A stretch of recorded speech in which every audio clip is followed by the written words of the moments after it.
It's been 6 years since I last entered Malaysia with a motorcycle in December of 2019 to visit the extended family in Penang. Since then, I have not crossed the border on two wheels ever since the borders opened up post-COVID. I never had a reason to.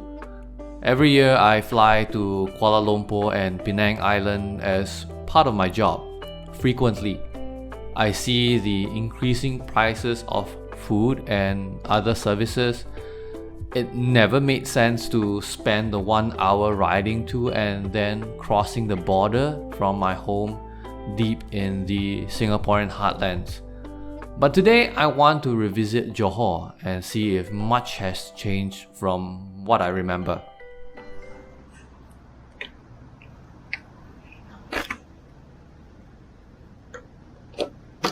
So I'm here to top up petrol before I head into Malaysia. I mean, there is more than about 3/4 of a tank, which follows the limit. But I am a good boy. I'm an upstanding citizen, and I don't play around with the rules. Come on, can this thing hurry up and start the pump?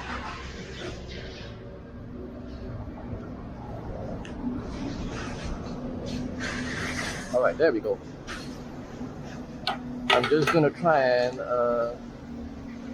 get it up to full tank because I'm an upstanding citizen of Singapore and I follow the rules. Or that's what I like to tell myself, but actually it's because if I pay for petrol in Sing dollar, it's easier to claim for the company. Thank you. Crossing the Tuas second link, there it is. The familiar sight of greenery and relatively untouched foliage.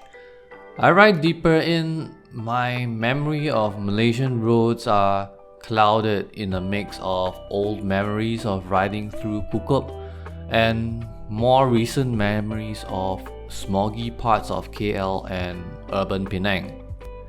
The landscape certainly is a lot greener than I imagined it to be when I entered.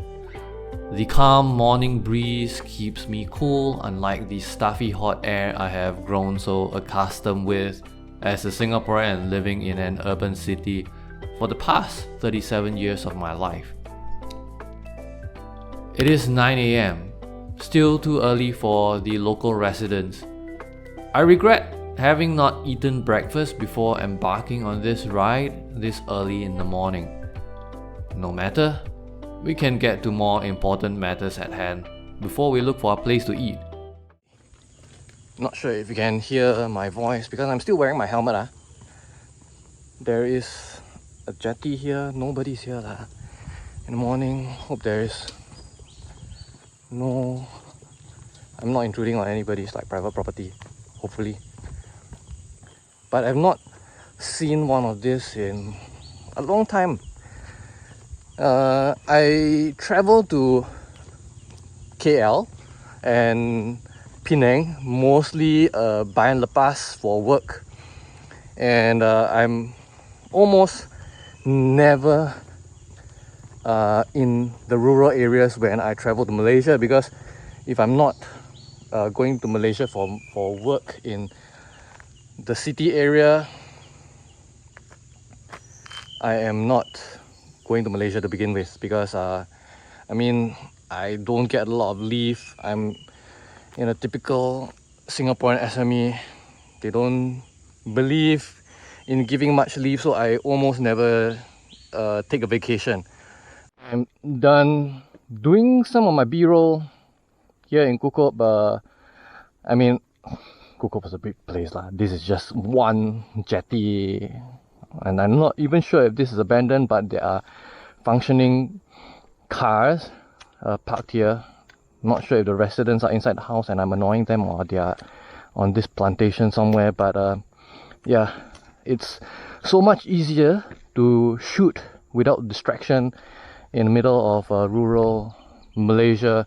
I usually like to shoot a lot of the stuff that I review in Neo2, but even then it's super crowded as fuck. I mean, Singapore is so crowded that even the most boondocky rural area in our country has somebody looking at you and judging you while you are trying to get shit done.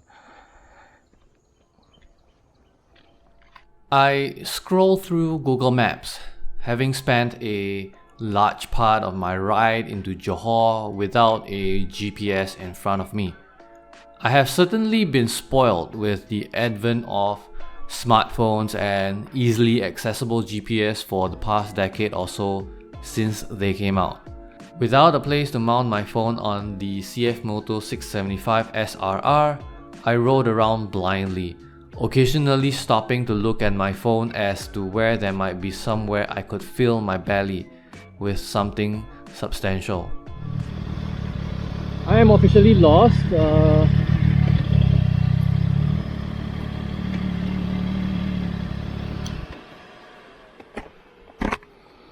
I am lost. I am very, very lost. And please, okay, let's see what I can find on Google Maps.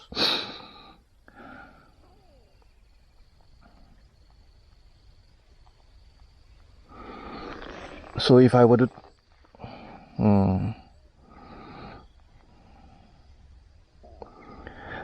I mean, there's a seafood restaurant. If I were to go back that way, go down, take the second left, then take the first right. Maybe I can find something to eat. I hope I don't have to go through something like this. I mean, I love off-road, but let's be serious, I'm on a rented bike. I would take my ZX6R on something like this because it's my own bike, but I'm on a rental from CFMoto, and if I damage this thing, I might never be able to recover as a YouTuber ever again. I was starting to feel the hunger pangs.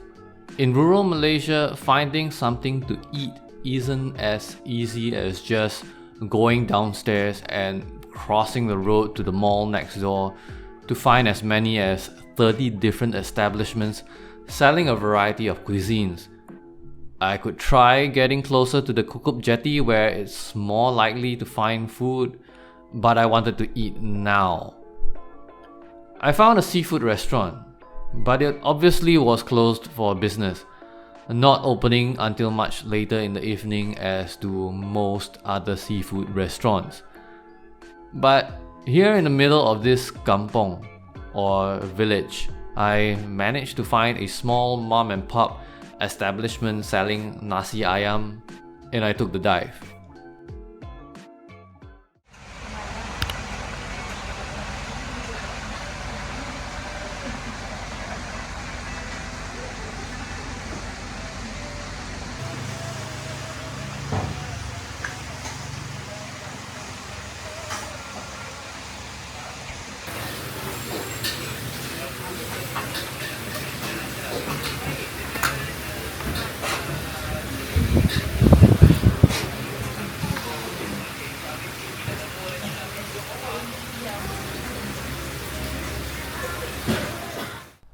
The meal cost a grand total of 13 ringgit for a plate of very good chicken rice and a generously tall cup of iced chocolate to cool down in this Southeast Asian heat. I've been eating a lot of chicken rice in the middle of Penang's Bayan Lepas area and parts of Kuala Lumpur's suburbs, and I've gotten used to the fact that price of food has gone up in many parts of Malaysia's more urbanized areas.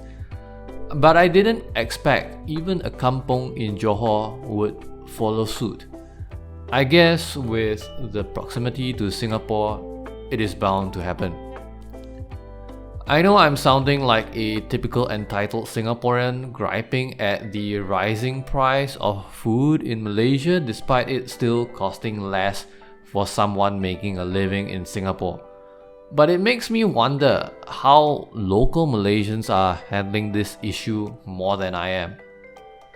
Despite that, I enjoy always making a pit stop in rural areas in any country I visit. People are warmer and kinder, and Malaysians are no exception.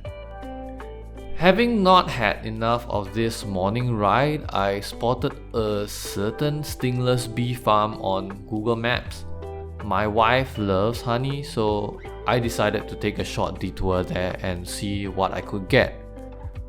This time, the lack of a GPS to guide me every step of the way was biting me in the arse as I kept trying to go up and down the road leading to Pontian, looking for the entrance to the farm, until I managed to spot a sign no bigger than an A3 piece of paper leading into a narrow private road.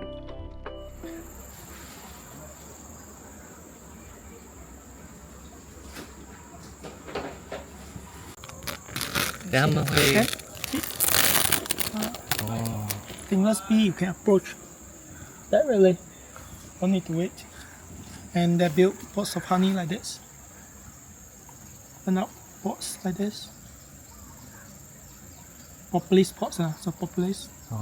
So you have your syringe in. It's straight. And you have try. Watery and sour. It's like juice, Yeah, it's like juice. 连这种 stingless bee 全部是用 propolis 来做窝咯，这个叫 propolis propolis。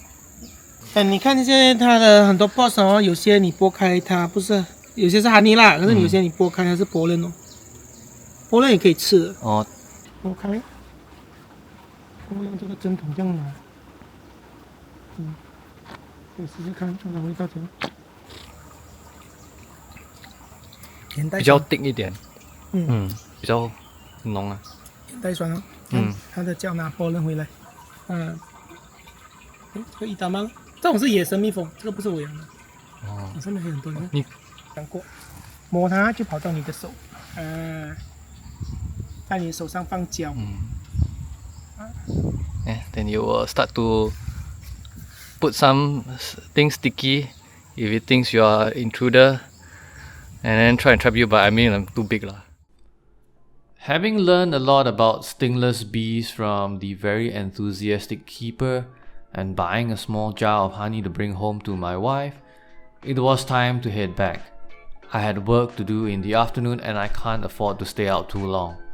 The ride had me getting more and more used to the 675 SRR, and I was slowly starting to rekindle that interest in sport bikes again, ever since I sent my 2005 ZX6R to be exported.